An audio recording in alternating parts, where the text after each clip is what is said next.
Olá, boa noite. Tudo bem, mãe?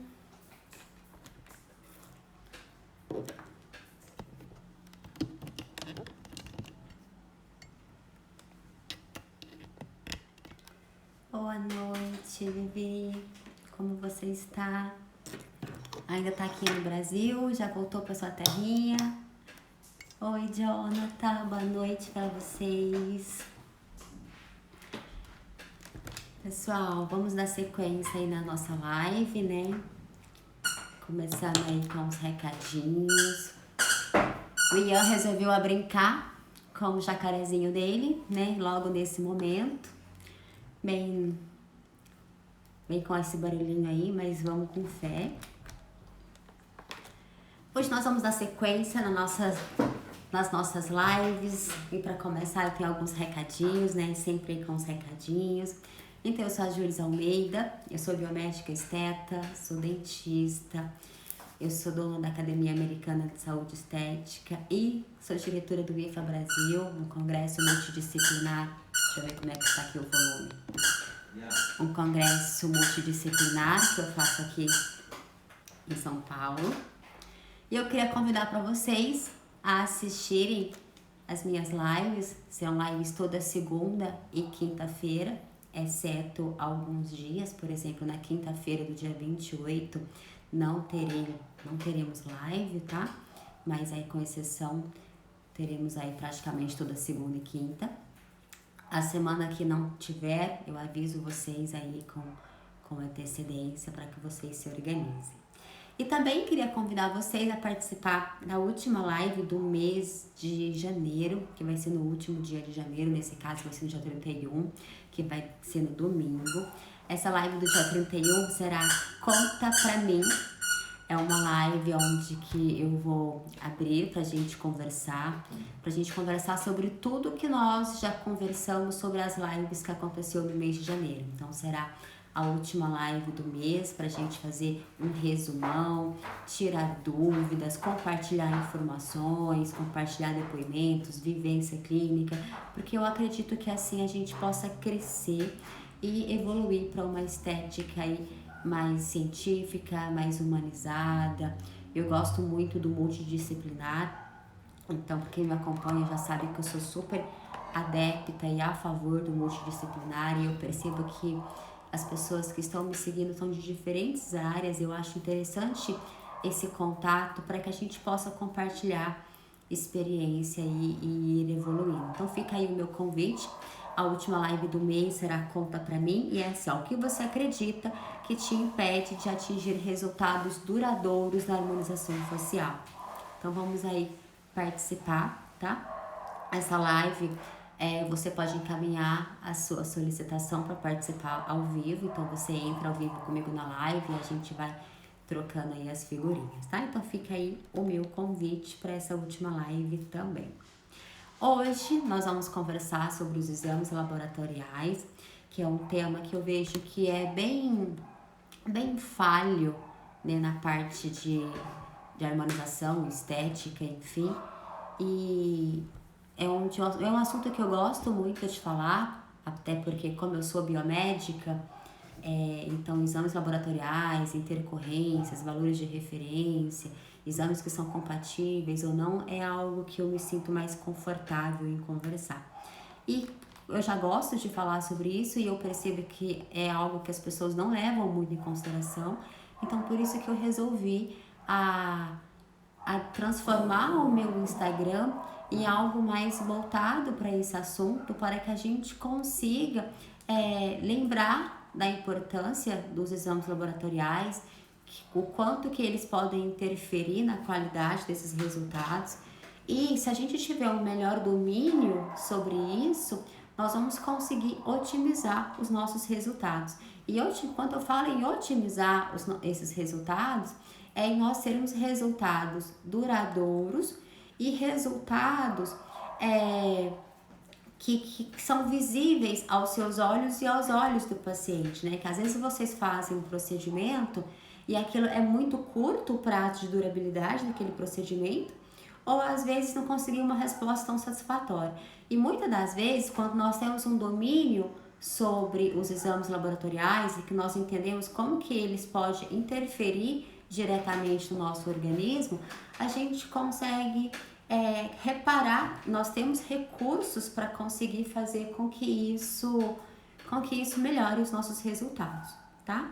Então a minha intenção, o meu propósito, ou a minha maneira de trabalhar é trabalhar de dentro para fora, ou seja, é preparar o organismo para que ele possa receber tal medicamento, tal procedimento e, consequentemente, se o organismo estiver preparado para a conduta terapêutica que eu pretendo propor para o meu paciente, a resposta vai ser favorável, eu vou diminuir as minhas intercorrências e o paciente vai ficar feliz com o resultado.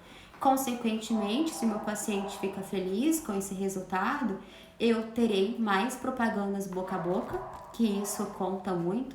Apesar de hoje nós termos um mundo mais tecnológico e totalmente voltado para a internet, ainda conta-se muito e é muito importante as propagandas boca a boca. Então a gente vai conseguir lotar a agenda e, consequentemente, nós vamos partir daquele princípio de que se nós temos a agenda mais lotada, nós podemos começar a selecionar os nossos procedimentos, a cobrar melhor, a dedicar um tempo maior à anamnese do paciente, porque isso é muito importante. É na anamnese do paciente, é na chegada do paciente, que nós vamos conversar e descobrir tudo sobre ele, informações que vão nos levar ao sucesso ou informações que nós podemos ignorar e não termos tanto sucesso assim. Então, por isso que eu sou apta a nós começarmos aquela filosofia de começar a cobrar do paciente uma avaliação.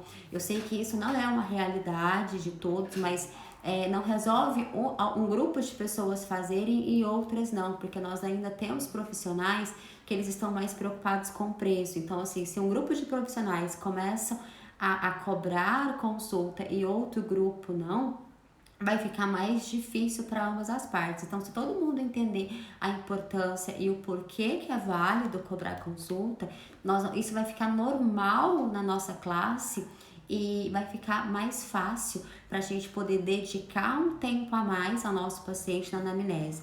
Porque eu gosto muito de conversar com o paciente, então assim, é quase que difícil eu fazer uma avaliação com o paciente que eu não fique uma hora e meia conversando com ele só para saber um pouco sobre ele, sobre a rotina dele. E fora isso, depois ainda tem que conversar sobre o procedimento que eu indico, o porquê, qual que vai ser a conduta. Então assim, você dedica da sua vida uma hora e meia para conversar com esse paciente. Então isso precisa de ser bonificado, tá? Então vamos começar a amadurecer a ideia e a importância de por que cobrar consultas. E aí, vamos começar então para as lives, tá? Se vocês tiverem perguntas, podem ir mandando, que eu vou tentando responder no decorrer da live. Se porventura eu não conseguir responder as perguntas, até para não perder o meu raciocínio, ou às vezes porque passa desapercebido, mande as perguntas no direct, que depois eu vou respondendo. Lembrando que quando termina a live, as perguntas que foram enviadas durante a live, elas se perdem, então eu não tenho acesso a essas perguntas. Então, se porventura passou desapercebido alguma pergunta, me envie no direct do Instagram, que a gente vai conversando sobre isso, eu vou tentando ajudar, ou vamos estudando junto uma melhor alternativa, tá certo? Então, por que eu acho importante que esses exames laboratoriais, que os profissionais estetas, eles passem a pensar e que comecem a introduzir na sua rotina esses exames laboratoriais? Porque a falta de informação que a gente tem do paciente, a falta de informação em como que está o metabolismo desse paciente, como que está a ausência de nutrientes, de minerais ou de qualquer outro micronutriente, isso interfere diretamente na nossa conduta. Então, se a gente tem um domínio melhor sobre como que está funcionando esse organismo do paciente, nós vamos conseguir decidir qual é a terapêutica que nós vamos usar e, consequentemente, se é o momento de nós iniciarmos com aquele procedimento ou não. E tem alguns tratamentos que eles são contraindicados, como no caso diabetes, a gravidez, a hipercolesterolemia, nome complicado esse, parece um trava-língua, né? Mas assim, é quando você tem um aumento de colesterol no sangue, disfunções hepáticas, renais, enfim. Os pacientes que eles já são doentes de alguma patologia, eles geralmente já sabem disso e quando eles chegam nessa avaliação, eles já nos informam sobre o tipo de patologia que ele tem, então fica mais fácil através disso nós descobrirmos os caminhos. Portanto, o que acontece? Hoje, eu penso assim, que por causa desses avanços de internet, o paciente está tendo muito acesso às informações. Então, quando eu iniciei, por exemplo, na harmonização facial há algum tempo atrás, o que vinham para mim eram pacientes de classe um pouquinho mais elevada, com condição financeira mais favorável, e eram pacientes totalmente saudáveis. Hoje não, hoje os pacientes que são diabéticos, os pacientes que têm pressão alta, um pequeno problema renal, um pequeno problema hepático, ele também já está procurando a estética. Por quê? Porque ele tem sim um distúrbio funcional, mas ele quer melhorar a sua aparência. Então já deixou de vir para nós profissionais que só pensam saudáveis. Então, e cada vez mais, conforme a informação vai chegando para a pessoa, conforme ela vai vendo esse modismo que vai acontecendo nas redes sociais, porque a internet, ela transformou muitas coisas meio que em modismo e nos facilitou. Então, assim, antes, pessoas que só tinham acesso, por exemplo, a algum grupo de tratamento, devido a essa divulgação e a expansão de informações, muitos profissionais estão executando isso, consequentemente nós temos uma melhora da oferta e da procura, e os pacientes, todos os níveis, todos os grupos de pacientes, eles estão tendo acesso a isso. Ou seja, vai começar a entrar para vocês os pacientes que têm distúrbios metabólicos já conhecidos e que querem sim procedimentos estéticos. Por exemplo, o paciente que ele tem diabético, é muito comum nós termos paciente diabético. Antigamente, esse paciente não nos procurava. Por quê? Porque o diabetes tem várias limitações, quase nada pode ser feito, então esse paciente não nos procurava. Hoje, nós já temos recursos e nós temos condições de acolher um paciente desse e de oferecer alguma coisa a esse paciente. Então, quanto mais nós começarmos a entender sobre essa filosofia, mais preparados nós estaremos para poder acolher esses pacientes e principalmente, é o que eu acho que é o pulo do gato, os pacientes que estão assintomáticos e que eles acham que estão meio que normais e que a gente pode, através de exames laboratoriais, descobrir algumas pequenas variações lá do início.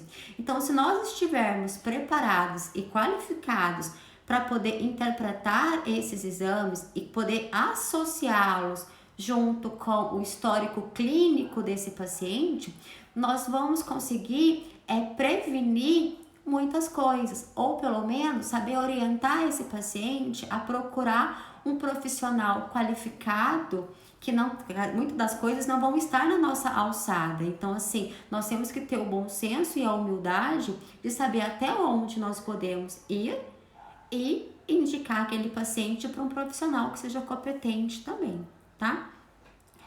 Então, vamos começar. Eu selecionei assim o que eu acho que é o que nós temos de mais procura na estética.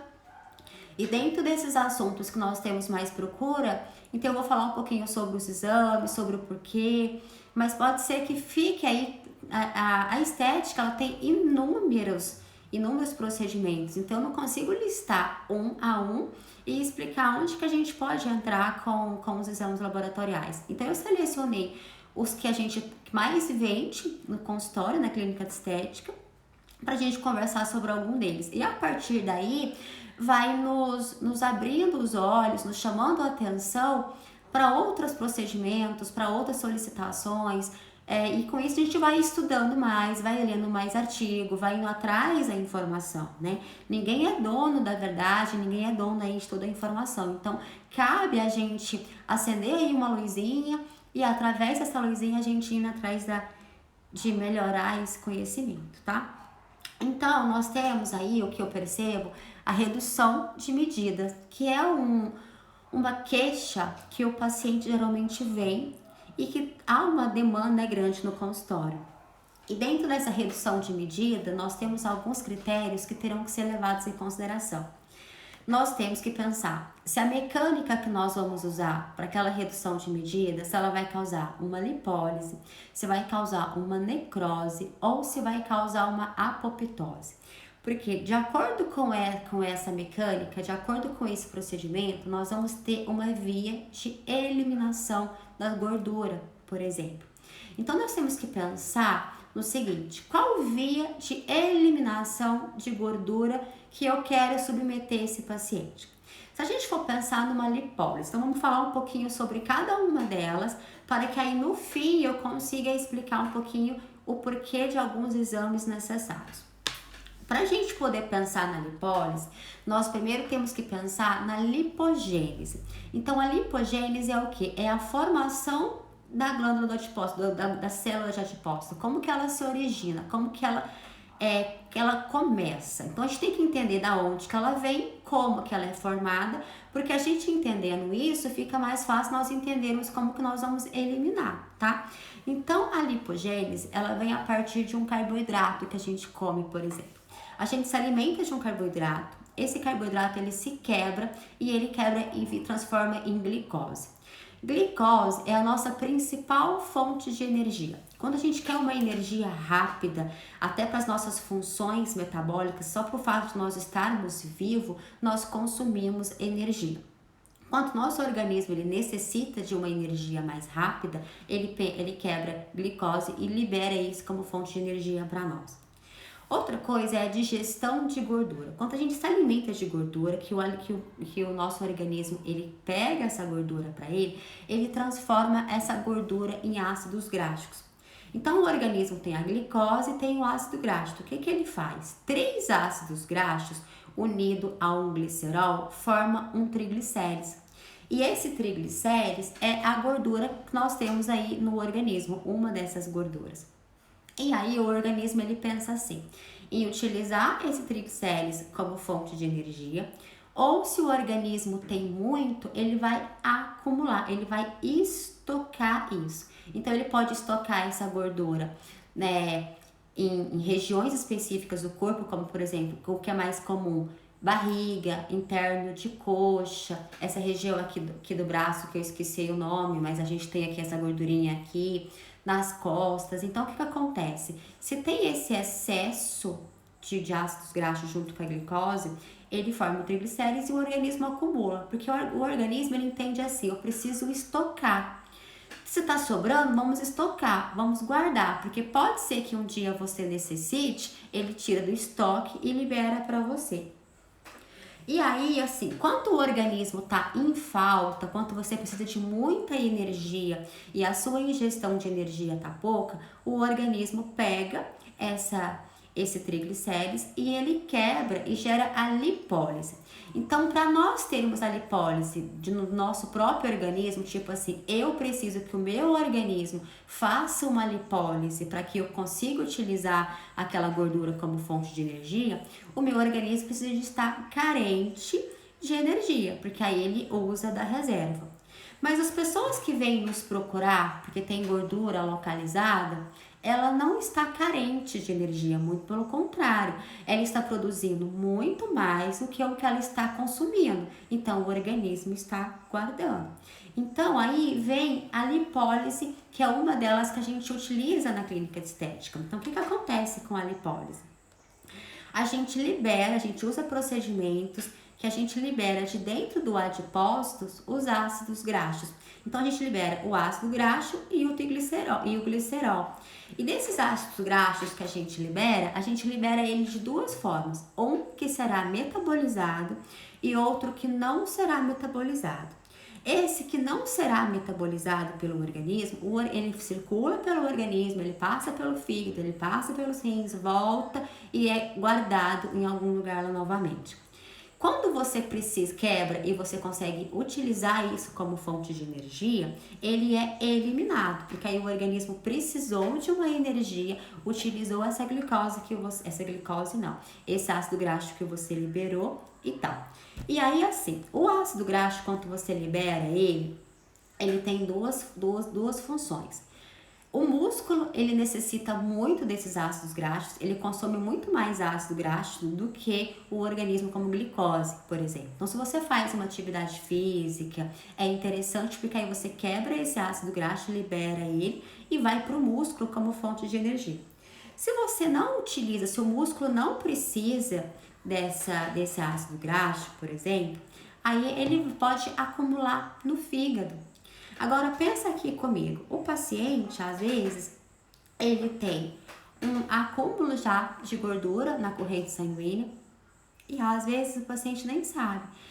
Nós associamos muito o paciente gordo ou o paciente obeso com excesso de gordura, mas muitas das vezes, e inclusive está aumentando a tendência de pacientes magros que começam a acumular essa gordura hepática.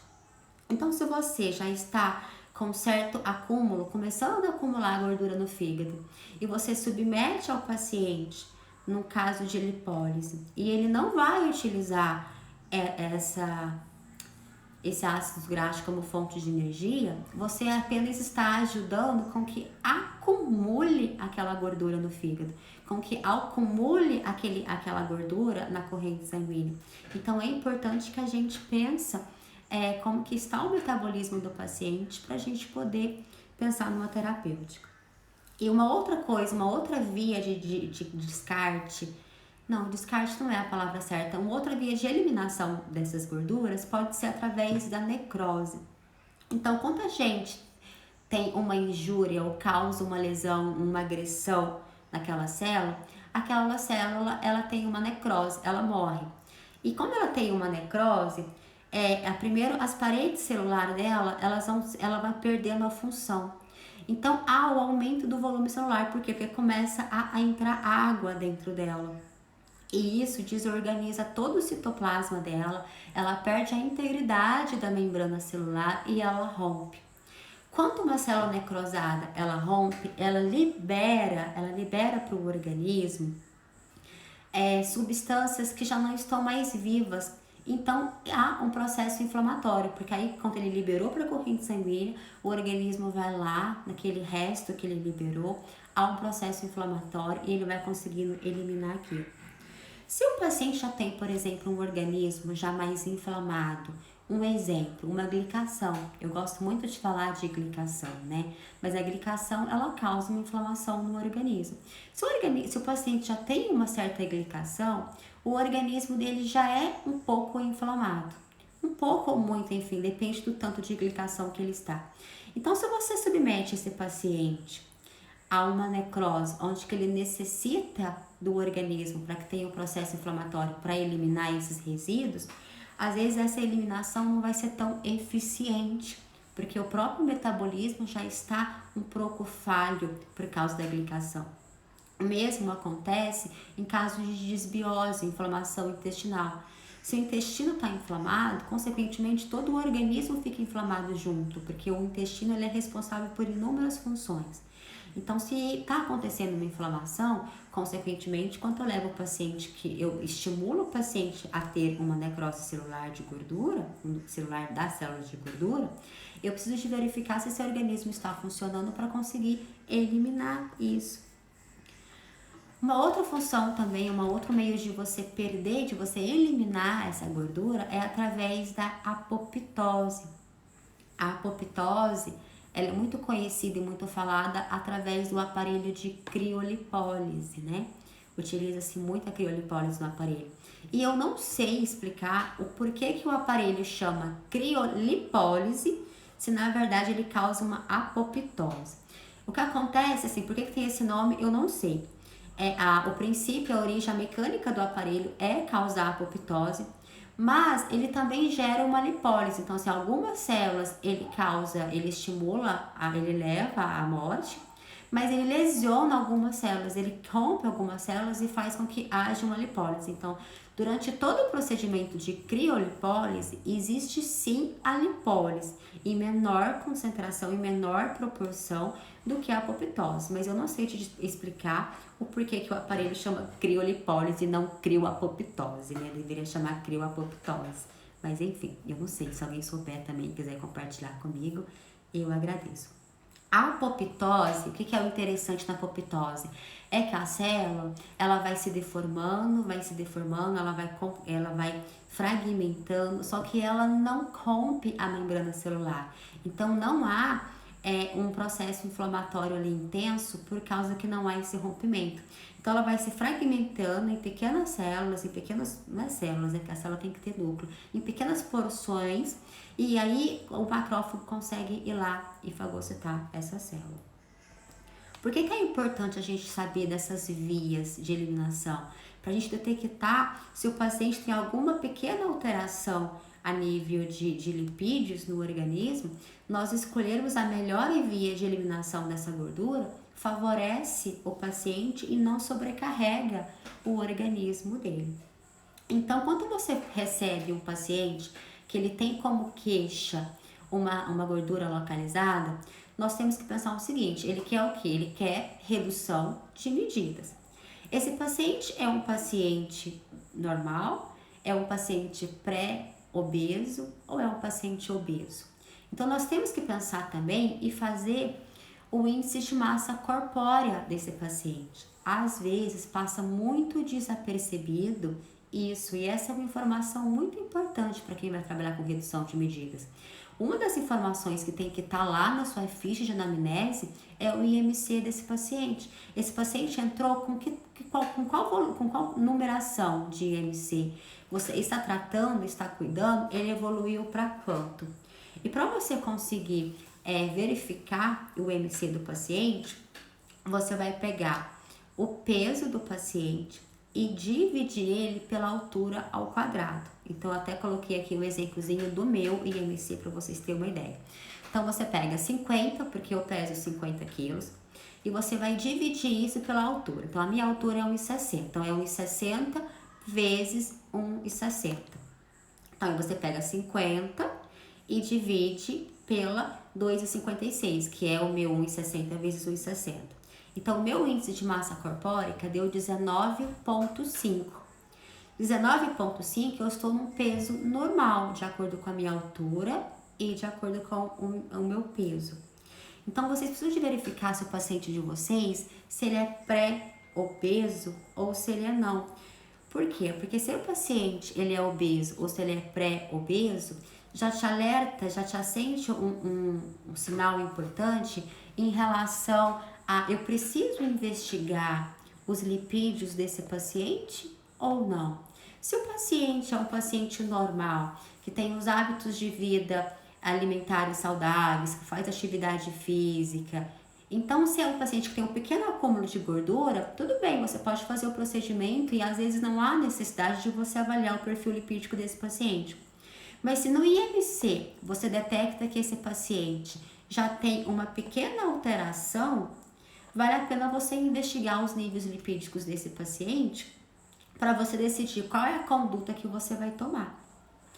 E aí, dentro disso, você vai pensar em quê? Em colesteróis totais e frações. Quando a gente fala em frações, nós falamos no LDL, que é o colesterol bom, HDL, que é o colesterol ruim, e o triglicerídeo.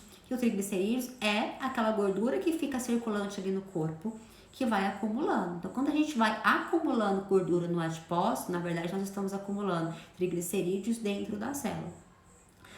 Para a gente calcular o colesterol total, então ele é a soma dessas três frações. E aí, a gente tem uma preocupação muito grande normalmente se o LDL está alto em relação ao HDL. O LDL, que ele é conhecido como o colesterol bom, aliás, o LDL é o colesterol ruim, desculpa.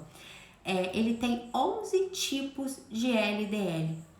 E desses 11 tipos de LDL, 9 são bons ou neutros e 2 é ruim. Desses 2 tipos de LDL que são ruins, eles são ruins porque eles têm a cadeia pequena. Então, eles são mais agressivos. Então, quando você vai olhar o colesterol total do paciente, às vezes o colesterol total está alto porque o LDL dele está alto, que é o colesterol ruim. A primeiro momento a gente já preocupa, nossa, colesterol alto com LDL alto, isso já é ruim. Tá, mas aí nós temos que verificar se esse LDL está aumentado, se ele está aumentado por causa de um colesterol ruim, de uma cadeia pequena, ou se ele está aumentado com uma cadeia longa. Se for uma cadeia longa, não é tão agressivo, não é tão relevante, não nos faz tão mal, não é tão prejudicial. Se for uma cadeia pequena, aí sim eu preciso de ficar atenta. Ou seja, de 11 tipos de LDL que eu tenho, somente 2 me preocupa. Então, às vezes, você deparar com um exame de LDL aumentado, às vezes ele não é de todo ruim assim. E como que eu vou descobrir se ele está aumentado pela cadeia longa, que não é a que faz mal, ou se ele está aumentado pela cadeia curta, que é a que faz mal? Eu vou pegar o valor do triglicérides, que eu já mensurei desse paciente, e eu vou dividir pelo HDL, que é o colesterol bom. Se esse valor for menor que 2,5, por mais que o LDL, que é o colesterol ruim, esteja aumentado, ele está aumentado, mas está aumentado por um colesterol de cadeia longa, então ele não faz tão mal. Agora, se essa conta do triglicérides dividido pelo HDL for maior que 2,5, significa que o colesterol ruim desse paciente é de moléculas pequenas, então ele é prejudicial, então aí eu preciso de ficar mais atenta. Outra coisa também que eu preciso de levar em consideração no paciente é que quando eu tenho essa relação triglicérides HDL acima que 2,5, esse paciente, ele é um paciente que tem uma chance, já está encaminhando, já está indo para ser um paciente com resistência à insulina. E nós já sabemos que pacientes que têm uma resistência à insulina, ele tende a desenvolver diabetes tipo 2, caso a gente não cuide. Então é assim, a grosso modo, para a gente entender um pouquinho sobre a resistência à insulina, imagina assim, o nosso pâncreas, ele produz a insulina. Então, para cada molécula de insulina, eu preciso de uma molécula de glicose para que seja consumida ali energia. Então, a gente pega uma molécula de insulina, ele vai lá, pega uma molécula de glicose e coloca dentro da célula. A grosso modo. Agora, imagina que a gente começa a precisar de mais moléculas de insulina para ir lá no organismo, pegar essa glicose e colocar dentro da célula. Se a gente precisa de mais insulina para fazer esse procedimento, alguma coisa ali já está começando a não dar muito certo. E aí começa a ter aquela resistência. Conforme vai havendo essa resistência de insulina, o pâncreas começa a não produzir insulina adequadamente, suficientemente. Então eu entro num processo onde eu tenho uma produção de insulina X e glicose 2 vezes mais X. Quando esses níveis estão assim alterados, a doutora passa a dieta também? Bem, é assim, eu não sou nutricionista, então eu não posso prescrever uma dieta. O que cabe a mim é orientar esse paciente em relação aos hábitos alimentares. E se eu percebo, por exemplo, que esse paciente ele já está com essa sominha do triglicérides e o HDL acima de 2,5, ou seja, ele é um paciente que ele já está encaminhando para ser um paciente diabético, eu vou encaminhar esse paciente para o médico, porque aí o médico ele é o profissional mais capacitado para fazer as alterações necessárias desse paciente e provavelmente esse paciente será encaminhado para o nutricionista prescrever uma dieta apropriada para ele. Porque quando o paciente ele está nesse nível de assim, ele está começando a ter uma resistência insulínica, se esse paciente mudar os hábitos alimentares dele, fazer uso de ômega 3, fazer atividade física e suplemento com vitamina B, por exemplo, você já consegue controlar esse paciente sem ele evoluir para um quadro de diabetes. Então, vale muito a pena você orientar ele sobre a importância de melhorar os hábitos alimentares, mas se você perceber que há necessidade dele seguir uma dieta mais rígida, encaminha ele para outro profissional para fazer isso, tá? Então, assim, a minha intenção não é orientar vocês a invadir o espaço do outro profissional, muito pelo contrário, o meu foco é o multidisciplinar. Então, você vai até onde o teu conselho permite, até onde o teu conhecimento permite. E aí você encaminha esse paciente para onde você achar aí necessário. E uma coisa bem interessante que eu anotei aqui para não esquecer de falar para vocês é que esse paciente, ele geralmente nos dá algum sintoma. O paciente que ele está começando a ter uma resistência à insulina, geralmente ele apresenta mais acne, a pele fica mais oleosa, eu posso ter aí um aumento de pelo corpo, e eu tenho também regiões de escurecimento nas dobras, então regiões de pescoço, debaixo do braço, que é o famoso acantose nigrans. Isso é muito comum a pacientes que têm resistência à insulina. Sabe quando vocês olham assim nas dobrinhas do corpo, pescoço, debaixo dos braços, axilas, que o paciente está mais escurecido? Aquilo não é sujeira, aquilo é o organismo avisando que o paciente já está com um processo inflamatório maior do que o necessário. Então é um dos sinais. Então, se vocês pegam um paciente que tem um desses sintomas, um desses sinais, já fica alerta. Então, por mais que às vezes o paciente chega para você e ele comenta que a queixa dele é uma gordura localizada, se o organismo já está te dando esses sinais, fiquem atentos para saber interpretar, porque talvez não é o momento de você provocar nesse organismo um aumento de lipídio na corrente sanguínea. Porque quando você vai eliminar gordura localizada, qualquer uma da mecânica que você utiliza, você tem aí um processo inflamatório e você tem um aumento na corrente sanguínea. Então, talvez não é o momento de você entrar aí. Outra coisa que nós temos que pensar em avaliar nesse paciente é as funções hepáticas desse paciente. O fígado, ele é um órgão essencial, tanto que ele é um órgão vital. E apesar dele ser um órgão, ele pode ser considerado também como uma glândula, porque ele metaboliza e libera várias metabólicos que o corpo precisa. Então, ele é um órgão, mas também não deixa de ser uma glândula visceral grande, tá?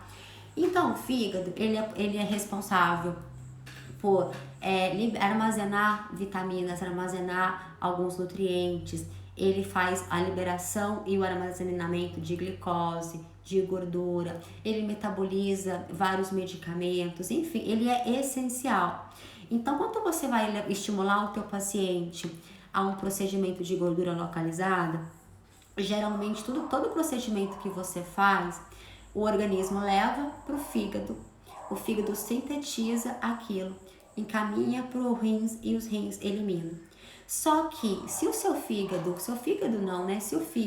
se ele não está funcionando e trabalhando adequadamente, eu posso sobrecarregar esse fígado com excesso de gordura. Então, quando você já tem uma pequena desconfiança do paciente, por exemplo, o paciente ele já não é mais um paciente que está com peso normal, ele está aí começando a ter um pouquinho de sobrepeso. Vamos pensar no início, se ele está começando a ter esse sobrepeso, é muito importante que eu avalio não somente o perfil lipídico desse paciente, como também o perfil hepático. Porque o fígado, ele tem algumas células, algumas enzimas que são características dele, que só ele, não é que só ele produz, mas que a grande quantidade dessas substâncias são produzidas pelo fígado. Então, tem algumas substâncias que, quando dosadas no início, e você vê aí uma pequena alteração associada aos sinais e sintomas desse paciente, você consegue intervir. Como, por exemplo, funções hepáticas, você pode pegar aí TGO, TGP, que é o mais comum. A TGP, ela é mais para crônico, então assim, quando ela começa a dar sinal, já é algo mais antigo no seu organismo. Então vale muito a pena a gente pensar na TGP, porque ela começa a dar os primeiros alertas em fase aguda. Então, se você pega um paciente que ele já tem um histórico de uma alimentação não adequada, é um paciente que talvez não faz uma atividade física recorrente. Gente, olha que óbvio. O paciente que está partindo para o sobrepeso, não vamos nem pensar no paciente obeso, vamos pensar no paciente que está iniciando aí o sobrepeso. Ele é um paciente que os hábitos alimentares dele provavelmente não são adequados. É um paciente que certamente não faz atividade física, porque se ele fizesse atividade física e se alimentasse bem, ele não teria aí uma gordura acumulada um pouquinho maior.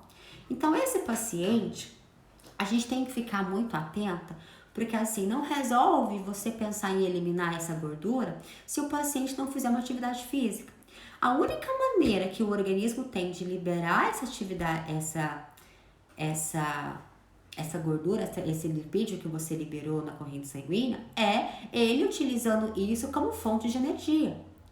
Então, se o paciente já chega para você já viu que o paciente é meio que sedentário, a alimentação não tá muito legal, e você precisa de fazer o procedimento para eliminação de gordura, vale a pena você investigar os lipídios desse paciente, vale a pena você pensar na função hepática.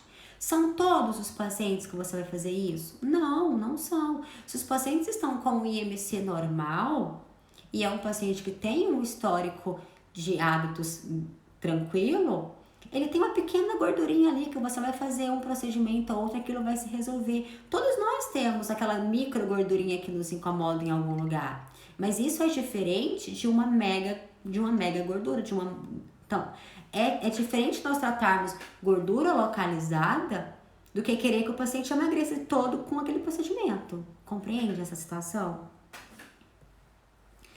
E também nós temos que pensar no diabetes, principalmente o diabetes tipo 2. Pacientes que ele tem diabetes, ele tem uma desidratação de organismo. Então, isso é muito óbvio. Pensa assim, que o açúcar, como você tem o excesso de açúcar na corrente sanguínea, esse açúcar, ele capta a água para ele. E, consequentemente, é um paciente que vai fazer xixi mais vezes. Então, ele já consegue perder a água do organismo, uma porque a glicose está puxando aquele açúcar, e segundo porque o organismo, na intenção de eliminar aquele excesso de açúcar, faz com que o paciente vá ao banheiro mais vezes. Então, o paciente que ele é diabético, ele geralmente tende a ter a pele mais ressecada. Mas o paciente que ele é diabético, ele já sabe que ele é diabético. Então, ele vai chegar para você e vai te dar essa informação. Agora, o que eu quero que vocês fiquem atentos é aquele paciente que está começando a ter uma resistência de insulina ou que está começando a ter ali um diabetes, que se você não conseguir orientar, ele vai evoluir. Então, esse paciente, ele geralmente tem a pele um pouco mais ressecada. Ele tem uma desidratação, característico disso, esse ressecamento cutâneo.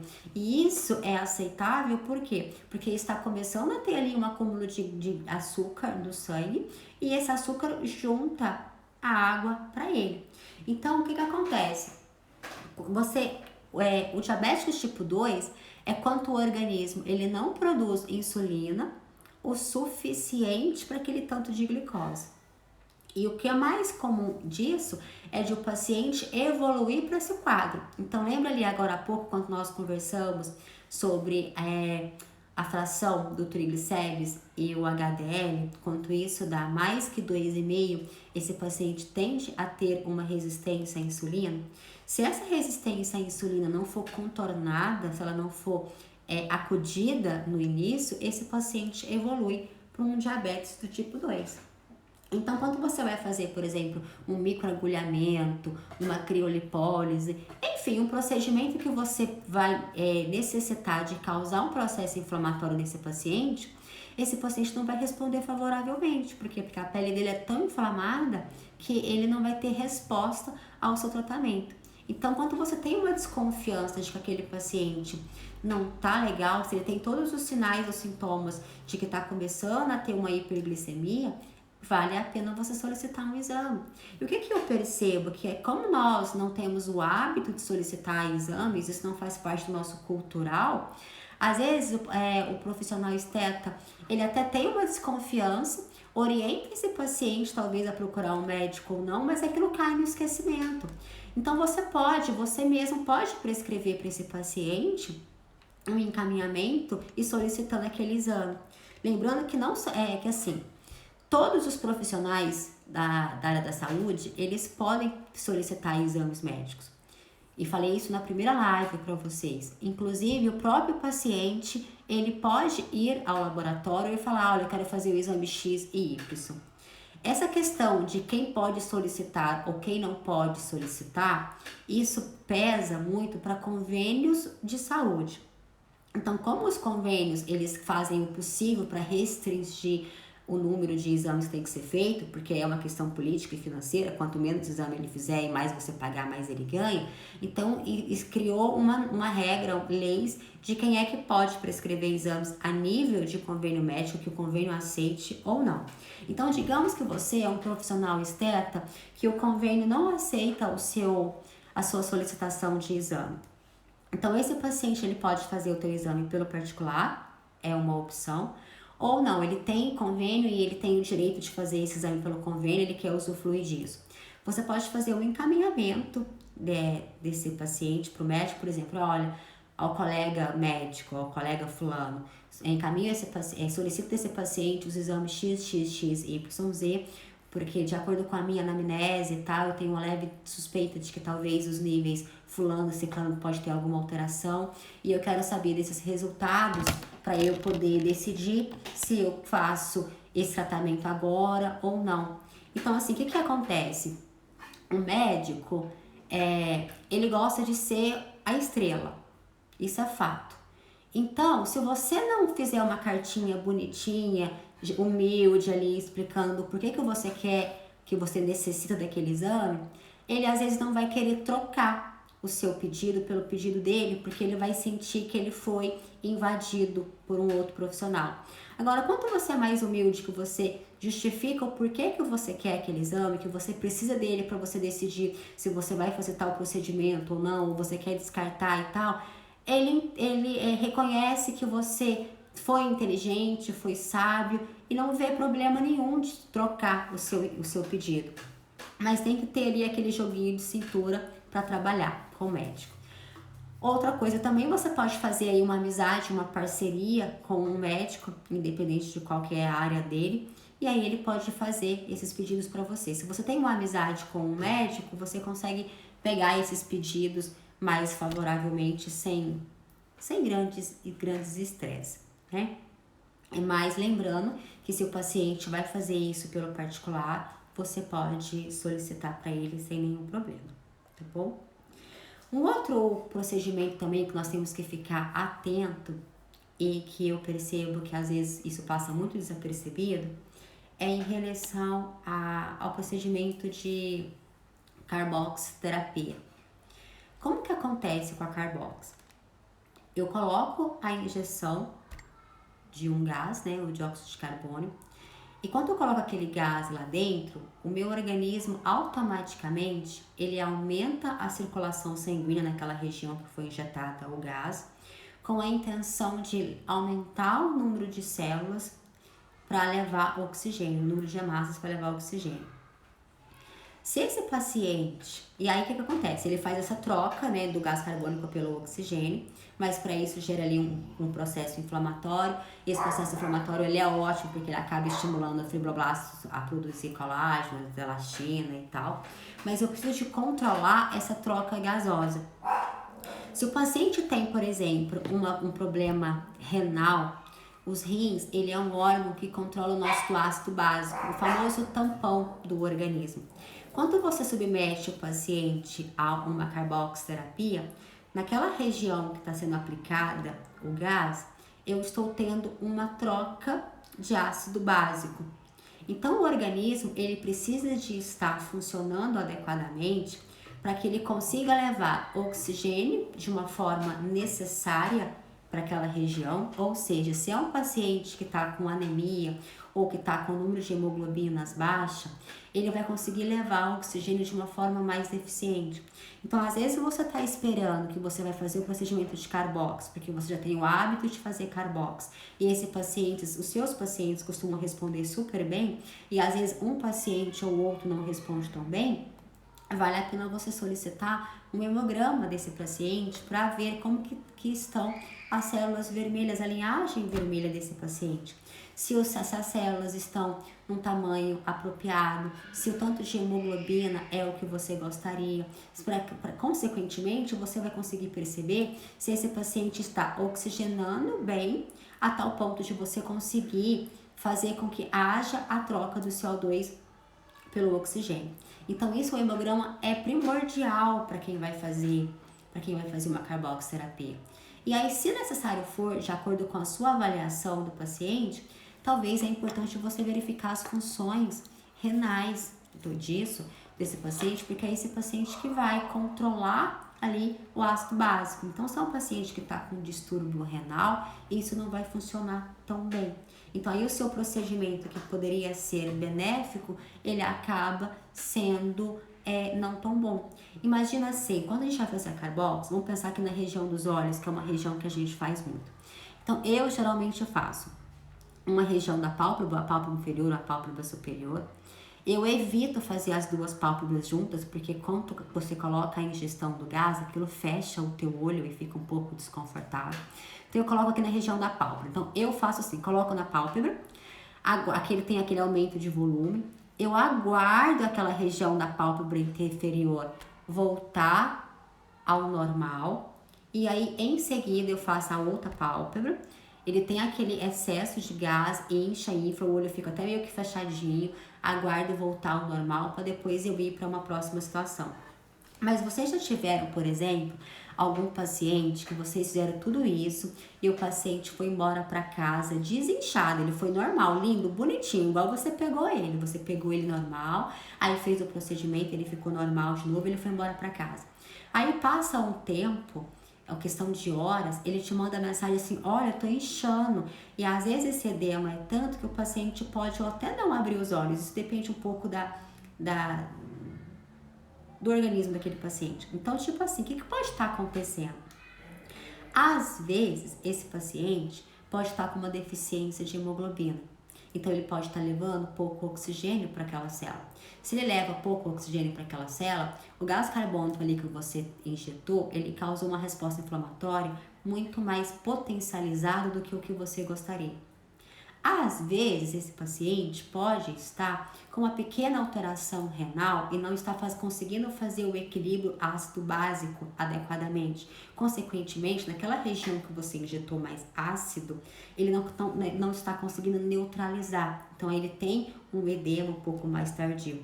Então, você entendendo sobre isso, fica mais fácil você prevenir as intercorrências do seu paciente, ou pelo menos saber orientar o seu paciente em caso ele tenha intercorrência. Quando a gente pensa em intercorrência na harmonização facial, a primeira coisa que nos vem aos olhos é necrose. Nós temos pavor de necrose e nós somos educados a ter medo de necrose. E eu acho que é um medo justo, eu acho que nós temos que ter muito respeito, sim, pela necrose, nós temos que ter medo, porque uma vez que nós temos medo da necrose, nós vamos conduzindo o nosso tratamento de maneira que a gente tenta evitar. A partir do momento que a gente desrespeita uma necrose, que a gente perde o medo de uma necrose, nós podemos fazer as coisas de qualquer jeito e aí evoluir para uma complicação. Então, é necessário sim que nós tenhamos respeito pela necrose. Mas o que acontece? As intercorrências da estética, elas variam de vários graus. Não é só uma necrose que é uma intercorrência. Um edema é uma intercorrência. Quando você tem um hematoma, acaba sendo talvez de certa forma uma intercorrência. Quando o paciente ele fica, por exemplo, com um olhinho mais alto, um pouquinho mais baixo, isso acaba sendo intercorrência. Nós temos diferentes níveis de intercorrências. E nós não queremos ter intercorrências, ou no mínimo ter o mínimo de intercorrência possível. Quando você tem um domínio, um conhecimento de como que está o organismo desse paciente, a gente fica preparado para talvez ter intercorrência. E isso é mais fácil, porque uma vez que você está esperando que aquilo pode acontecer, é mais fácil você controlar e você reverter essa situação. Um outro procedimento que me chama muita atenção é o PEN, que é o procedimento estético invasivo de microvasos. A literatura fala que o PEN ele não tem uma alteração sistêmica de glicose considerável. Por exemplo, ele não causa tanto malefício. Inclusive, para essa live de hoje, eu procurei um artigo recente de 2020 que fala sobre os níveis de glicose no sangue para pacientes que foram submetidos a PEN. Esse estudo ele foi feito baseado em um minuto de silêncio para minha cachorrada parar de latir e a gente continuar. Enfim, aí o que acontece? Olha só. Esse artigo que eu li hoje, ele fez a seguinte pesquisa. Ele pegou pacientes normais, um N normais de paciente. N normais, então, são pacientes que foram descartados de diabetes. Então, ele pegou esse N normal, ele aferiu esse paciente antes do procedimento. Aí, e a aferição desse artigo foi aquela lanceta do dedinho. Esqueci o nome agora desse procedimento. Acho que eu tô preocupada com o latido dos meus cachorros, eu tô ficando neurótica. Então, o que acontece? Esse artigo aferiu a glicose do paciente via capilar antes do procedimento, na hora que ele fez o procedimento, 30 minutos depois e 1 hora depois. E o que ele constatou? Que quando fez a aferição 30 minutos depois, houve sim um aumento de glicose circulante no organismo. Todos os pacientes houve esse aumento. Com 1 hora do procedimento, nós não tivemos mais esse aumento. O organismo já voltou ali para o normal. Vocês estão conseguindo me ouvir ou estão ouvindo só os latidos? Só para eu saber, porque às vezes eu tô falando, ninguém tá ouvindo. Tá tranquilo? Posso continuar? Então, o que acontece? Como ninguém se manifestou, então eu vou continuar falando. Então, quando vocês forem fazer o PEN, quando o paciente já sabe que o paciente é diabético, ele já tem essa informação. Ai, Bruno, obrigada.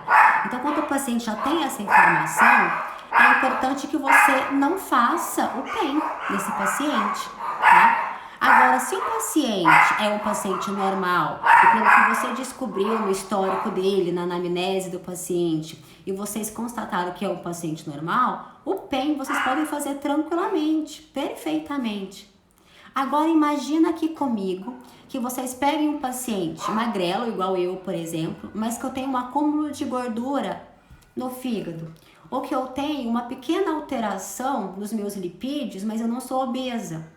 Porque eu posso ter o colesterol aumentado, eu posso ter o LDL aumentado, eu posso ter o triglicérides aumentado e eu ser magra. E eu, teoricamente, isso não me levanta suspeita. Aí pensa aqui comigo. Eu sou uma paciente magrela, sem sinais e sintomas aí de excesso de gordura no sangue. Mas, quando eu vou fazer os meus exames, que eu faço aquela divisão do triglicérides com o HDL, eu percebo que está acima de 2,5. Ou seja, é um paciente que ele tem tendência a ter resistência insulínica. E às vezes nem ele sabe. Aí o paciente tem essa tendência, você vai e faz o PEN nesse paciente.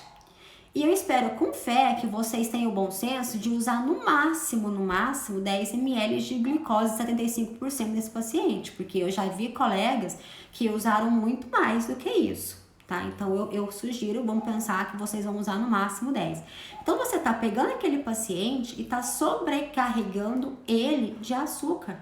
Mas é um paciente que ele tá com uma tendência e tá encaminhando para uma resistência insulínica e nem ele sabe. Então, você pode causar problemas naquele paciente. Então, converse com o paciente de vocês, descubram como que esse paciente os hábitos que esse paciente tem. A anamnese, gente, é o pulo do gato, o pulo do gato. Exames laboratoriais sozinho, eles não vão te dar diagnóstico de nada para vocês. Então, os exames laboratoriais, eles complementam o histórico do paciente. Então, ele vai te ajudar, mas você tem que ter uma avaliação. Pessoal, enfim, falta um minutinho para a live cair. Muito obrigada. Eu tinha mais alguns assuntos aqui que eu separei para falar para vocês, como, por exemplo, do botox, do zinco, os minerais, mas eu acho que eu me estendi um pouco e não consegui falar. Então, eu vou deixar esse tema para uma segunda oportunidade. Espero que eu tenha contribuído de alguma forma. Se vocês tiverem dúvidas, me mande as dúvidas no direct, vamos compartilhar. E não esqueçam de participar comigo também de todas as lives, mas em especial da nossa última live do mês, que vai ser no dia 31, que é aquela live, até esqueci já o nome daquela live, deixa eu voltar lá. Deixa eu voltar lá para falar para vocês.